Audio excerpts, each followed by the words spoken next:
Welcome to There's No Place Like Home, the radio show coming to you on WRXB 1590 AM and Pinellas County Connection TV. This program is presented to you as an opportunity to hear information that can help you fulfill the dream of owning your very own home. We also share information about upcoming special events and programs to help you enjoy the good life in Pinellas County, as well as other items of interest. The sponsor of this program is the Housing Finance Authority of Pinellas County, which offers the First-Time Homebuyers Program, your key to home ownership. Helping people in Pinellas, Pasco, and Polk counties make their dreams of home ownership a reality. I'm Frank Bowman, alongside Jane Merlin, your host for today's show. Good morning, Jane. How are you doing today? I'm doing great, Frank, and I hope you are as well. I'm doing very, very well. You know, it is hard to believe, and maybe it's because I'm getting older, but I cannot believe... that couldn't be the truth. Oh, you're so kind. I can't believe that we're in the midst of the holiday season. We are. It's approached already, and of course, our retailers started it, after Halloween. Oh yeah, yeah. Even before in some cases. That's it. Yeah, but today we're going to have a really good program to help people maybe enjoy the holiday season a little more environmentally friendly, shall we say, and certainly a lot better on the pocketbook. And coming up in a few moments will be Ramona Matosing Hector. She is an extension agent with University of Florida in Pinellas County, and one of our favorite and sometimes best kept secrets in Pinellas County is extension. Yes. She'll tell you a little bit more about that. But again, we're going to talk about how you can enjoy the holidays without spending a lot of money and being kind to the environment, something that we are both very committed to, as I know a lot of people are. But before we do that, I know you have an update from our sponsor. I do indeed. The Housing Finance Authority, or the HFA as we refer to it, is offering its First-Time Homebuyers Program for individuals in Pinellas, Pasco, and Polk counties who have never owned a home, have not owned a home in the last 3 years, or are veterans or active duty. The HFA offers a low rate on its 30-year fixed-rate Home Key First Mortgage. And if you need a little help with down payment and closing costs, they can help you with that also with the Home Key Second Mortgage. To get your key to home ownership, call 727-464-8210 or visit our website at www.pinellascounty.org/community/HFA. To reach us for more information or comments about the show, call us at that same number, 727-464-8210, or email us at housingfinanceauthority@pinellascounty.org. You can also catch past shows by logging on to the website, and you can catch us on YouTube as well. We become very popular. Yes, we're big time now. We're on YouTube, and which is very exciting. I know. And the one thing I wanted to mention too, Frank, that program, the First-Time Homebuyers Program, is offering an incredibly low rate. It's actually lower than the traditional market rate loans that are out there, and a significant amount of assistance and down payment assistance, but that does fluctuate. Mm-hmm. Yeah, well, right at the moment, I know that rate has just actually rolled backwards. It has. It went down about a month ago, and so if folks are interested in purchasing a home, give those numbers a call. Look at the website. We have an entire process of providing homebuyer training programs and everything else to help you decide if you are ready to be a homeowner, and then the mortgage financing to make that a financial possibility. And just in time for the holidays for those who may be dreaming of a new home for the holiday season. So, well, today's topic is one that we like to present each year. However, our special guest today is new to our program, and we're delighted to have her join us today.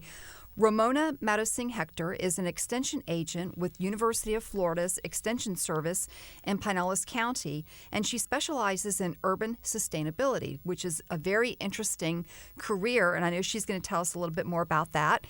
And she's going to talk to us about great ways to enjoy the holidays without spending a lot of money and being kind to the environment. Welcome to There's No Place Like Home, Ramona. Thank you very much, Jane. Frank, I'm delighted to be here.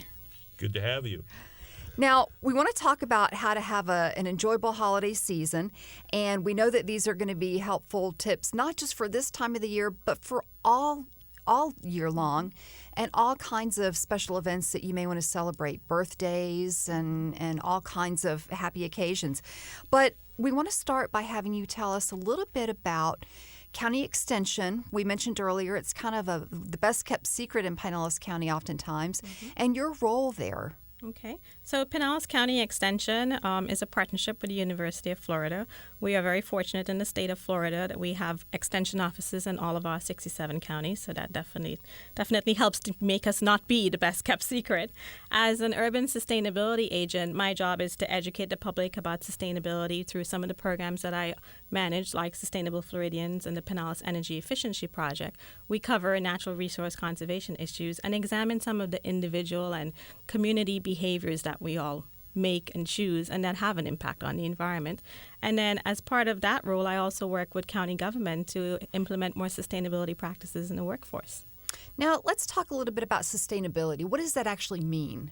I like to think that sustainability does not mean you have to sacrifice comfort. It's a lifestyle. It's about choices. So I think people often get confused that sustainability means I need to rethink everything that I'm doing. And you don't have to rethink everything. You do little incremental steps and you make better choices every time you engage in a process or a practice. And I know we were talking a little bit earlier the fact that, a lot of people might be getting a new home for the holidays and may be looking for some ideas on that very subject, sustainability, or even making some improvements to the home.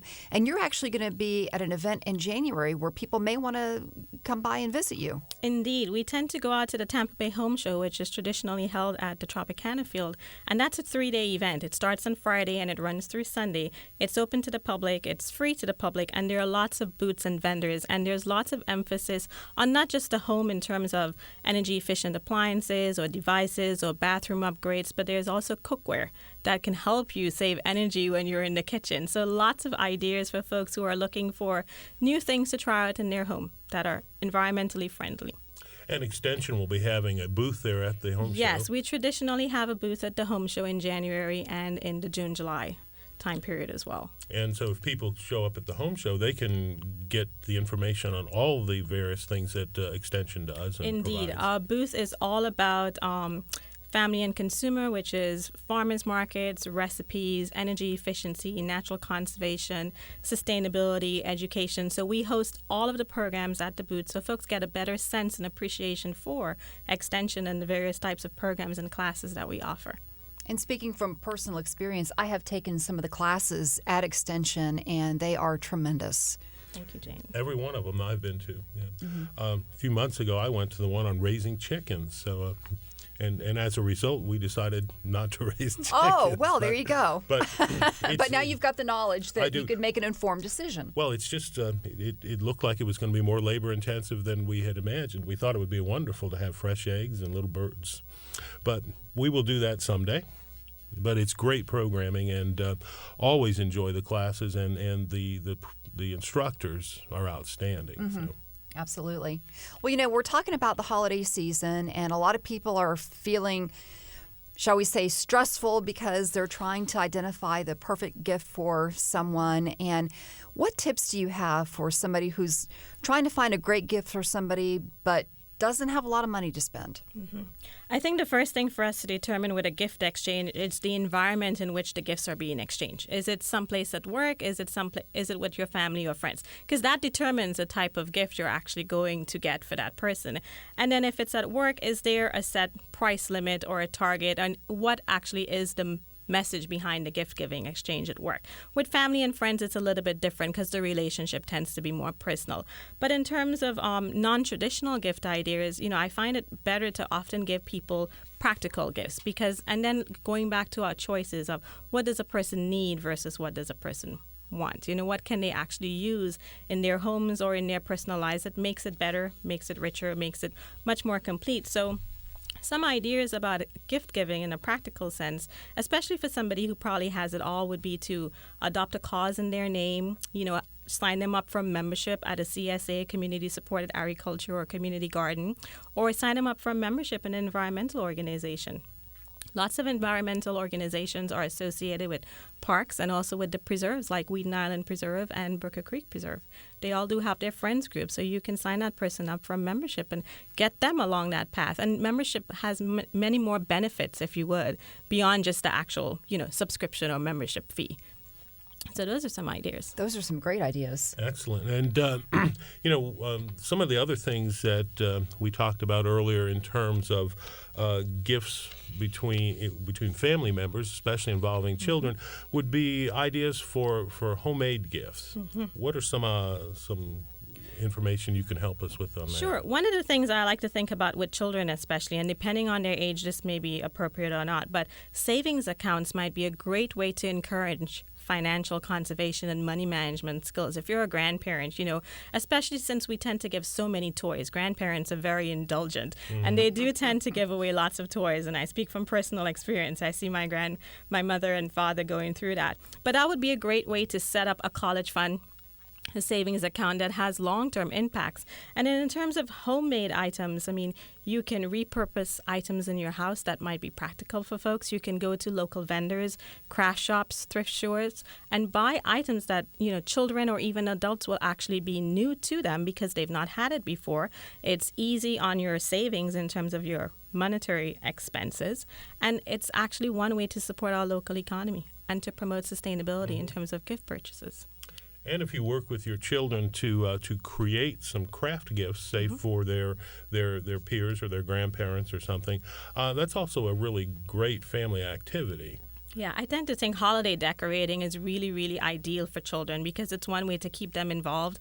Idle time tends to disappear when you have many activities for them. I think using paper towel holders, all of those holiday crafts we all remember from being in elementary school. Paper towel holders make great holiday gifts, centerpieces, wreaths. There are lots of things the little kids can do with coloring, putting on glitter, things like that, putting on little gold ribbons that they can hang them on the trees or around the house for ornaments. I can remember when I was a little girl making a coupon book for my mother. I think it was for Valentine's Day or one of those, or maybe Mother's Day. And some years back, I actually stumbled upon that. She actually saved it after all those years. So my tip to everybody out there that's going to do that, put an expiration date on there. Yeah. I didn't put an expiration date, and I'm so afraid I'm going to get a phone call to come wash the car sometime. But I was going to say, that's the coupon book is a pledge to provide some sort of personal service or chore. I will wash the car. I will do the dishes, and so that would certainly be something that young people could give to their parents and grandparents that would be very much appreciated. Yeah, that's a great idea, and that's something that has taken the trend in terms of it's been something that's ongoing over the holidays. The other idea we can add to the coupon book is to teach a new skill. If you are really good at playing piano or drums and you want to offer that as a skill set, sewing, embroidery, those things tend to be on the rise now as people are doing more homemade, handcrafted items at home. So teaching a skill as an opportunity to provide a service for someone else. Another idea is to probably sign up your recipient for a time bank. You can offer to join the time bank and you are contributing services to other members in the community on their behalf. Oh, I've not heard of that. That's a new concept for me anyway. Yeah, Tampa Bay has a time bank, and it's really about signing yourself up with your expertise of what you can do, what you can offer, and in exchange, you do something for someone, and in exchange, you can get a service for which you don't necessarily have the skill set to do, but it's an exchange. There's a Tampa Bay time bank. Kind of like the old barter system. Yes. Mm-hmm.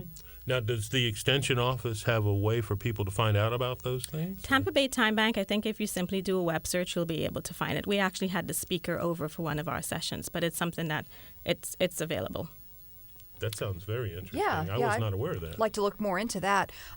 Okay, so let's say you've got your gift all picked out, and it almost has become an art form, the way some of the packaging is done in terms of gift wrap and all of that kind of stuff. Have you got some tips on maybe a more environmentally friendly way, maybe a less expensive way to present a nice gift, nicely wrapped without spending a lot of money?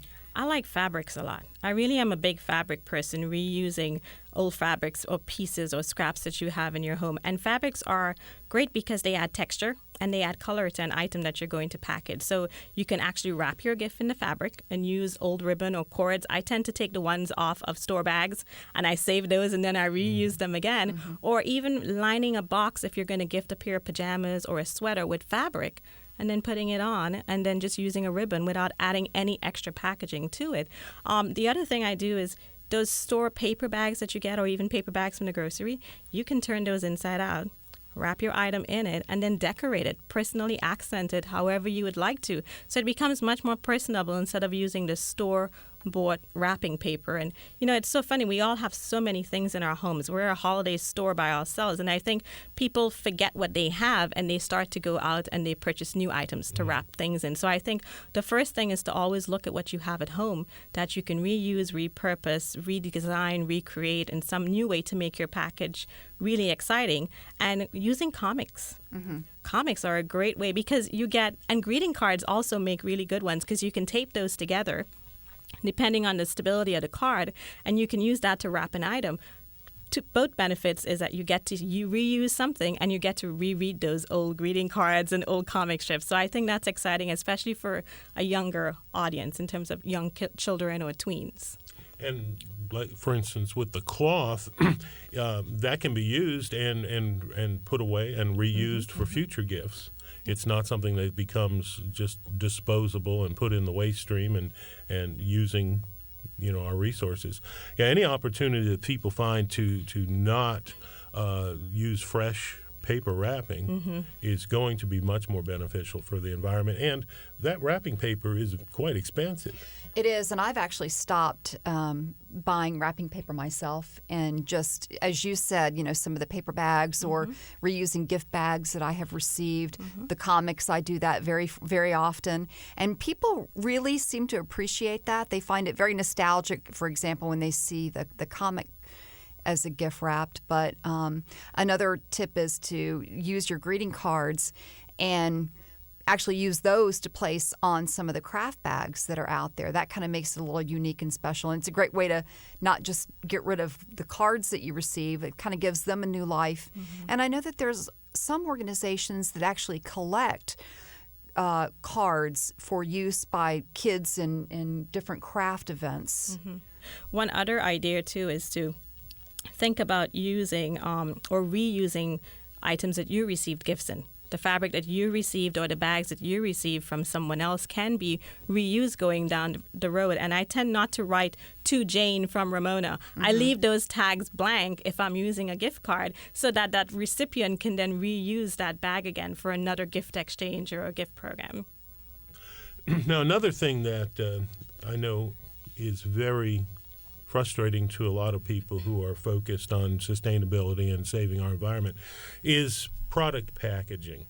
And it sometimes seems like when you buy something, you go, wow, look, I bet this is free. They paid me for the packaging. What kind of tips do you have for people, and this is not just holiday, this is year-round, on selecting things from the store that may be more sustainable in terms of packaging? Yeah, indeed. And we go back to the beginning where I said, sustainability is all about choices. And I think if you make choices that can help drive the industry, try and look for products that have the least amount of packaging. In general, bulk buy, because then you're not getting all of the extra packaging that comes with something all of the time. And then also looking at the way the item is packaged. If it has a lot of plastic, once you tear off that paper back, how much of it is actually going to be recycled or could be disposed of in an environmentally friendly way? So really making those choices that will help dictate industry practices in terms of how much packaging they use for a gift item. I find using the local vendors and local crafts and thrift stores because they don't have as much packaging. So that item is already environmentally sustainable because it doesn't have a lot of packaging, and you can easily package it into something useful. Like, in the past, if you bought a recipe or an item for the kitchen, you can put that into another container that the person can utilize in the kitchen. So it's one way of packaging your item without actually having to add more packaging that needs to be disposed of.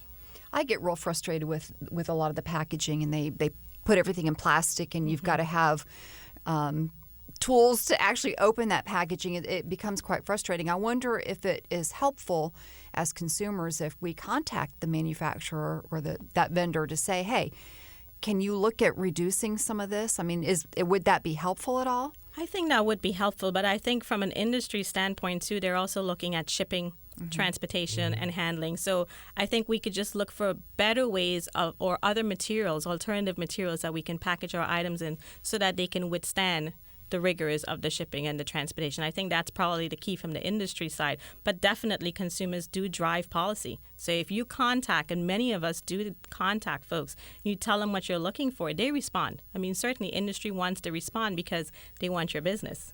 So you can help drive that business and drive the changes you would like to see in a business that you support. Or you could even make an informed choice and decision to say, I'm not buying from this particular item or line or vendor because their packaging is excessive. And you can write that down and say, I support your products or something to that effect, and say, I wish that you guys would do better about the packaging, and in the future I hope to be able to purchase from you, because they also don't want to lose business. I think this is an important part of sustainability, is that we as consumers really are in charge of how these things go in the future. That is so Is that a true. component of what you present in your extension courses? It is. It is a big component of what we present, and especially in our Sustainable Floridians class, because we cover a range of topics from water to land use to transportation to consumerism. We're a very consumer-driven society here in America. We're always about buying stuff and wanting stuff and needing more stuff, and that evaluation of sustainability of a needs versus wants. I mean, there is an activity in one of our classes where we put up a variety of labels, product labels, and it's brand recognition. We instantly know them because they're on the shelves all of the time. But do we know about time banking, or do we know about our grandmothers and the history in our family as well as we do know these products? But because they spend a lot of time in focus groups doing that marketing. So it is an important component of how we educate folks about choices, behaviors, and impacts to the environment. Getting back more to the holiday season, what are some ideas, sustainable ideas you have for home decorating? Myself personally, I like to bring in a variety of different things. I like to bring in things from outside. Bring nature inside. Use cones, use twigs, use shells. We're a coastal community here. No need to go purchase something that's reflective of a northern climate or someplace else. So try and be very natural in terms of the home decorating that you do, and also involve the little ones. I think that's a great way to make it a family activity. So you're building community, you're building traditions, and you're spending time together as a family to do those types of activities. The other thing I like to do is I like to repurpose and recreate. So something that I used one way last year, I would do completely different, or I would add a new fabric color to it, or a different accent piece, if you would. So it really adds new life to an existing decoration I had, and I didn't have to purchase anything new. And the idea of utilizing nature, really can contribute to unique centerpieces and wreaths that are more reflective of your own traditional taste as well as our local climate. And when you think about it, that's what was used way back when in decorating. People had to use what was available to them, and it was go outside and be creative and learn how to do things on your own, which is a great idea. And I love involving the whole family in that process. Well, it becomes a holiday tradition. The family gets together to create these things, and you're right, Jane. A lot of the commercially available ornaments and things have evolved from what was homemade and naturally made products. Indeed. Speaking of decorations, I guess during the holiday times, decorated trees are one of the mainstays. What are some creative ideas for tree alternatives? Well, I have to say that I grew up in the island, so we always had an artificial tree, but we would decorate the trees outside in our landscape, whether it was a citrus tree or a palm tree. And I know here folks tend to either choose artificial or live trees. So I think one of the things about using a live tree is to make sure that you take proper care of it during the holiday season. And that also includes the disposal of that tree. Making sure you check your local municipality for the drop-off, or to pick up for recycling, because then it can be turned into mulch. So I think it's a personal preference of an artificial versus a live tree. But I do encourage people to use things that are in their landscape in terms of decorating their homes, because most times when we think of the holidays, we don't always do the inside. We also do outsides, So there are definitely extremes of decorating. But if you're looking at your landscape, consider something that's in your landscape that you can easily decorate. And you can have year-round. You don't have to purchase it again, and you can grow it, it's groomed, so it's something that you can take care of. And along with the Christmas trees and some of those kinds of decorations, of course, is lighting. What kind of lighting tips do you have for people who are looking to do things a little more sustainable and also a little more cost-effective? Indeed. Holiday lighting is a big expense for homeowners because it adds to your home energy uses, because you're running these lights for a lot longer. So the newest trend in lighting, if you would, is LED, light emitting diodes. And those have become very popular in holiday light strands. So you can actually buy them in the big box store. You can go out and purchase an LED light holiday strand. They save you about 90% over an incandescent light, so the ones that you were using all along. The other good benefit of using an LED light string is that it's safe to the touch because it's not made of glass. It's a heavy epoxy plastic, if you would. So for young ones, they can touch it, no risk of burns or fires in your house because it's safe to the touch. And they emit less heat. So it's actually cooler to the touch, which is one of the reasons why it's safe to touch. They're also available in lots of colors, lots of sizes, lots of shapes. So you're not sacrificing your holiday decorating style if you're using LEDs, but it's so much more efficient in terms of your overall electric bill. And the other great tip I would recommend for homeowners is to put your devices on a timer.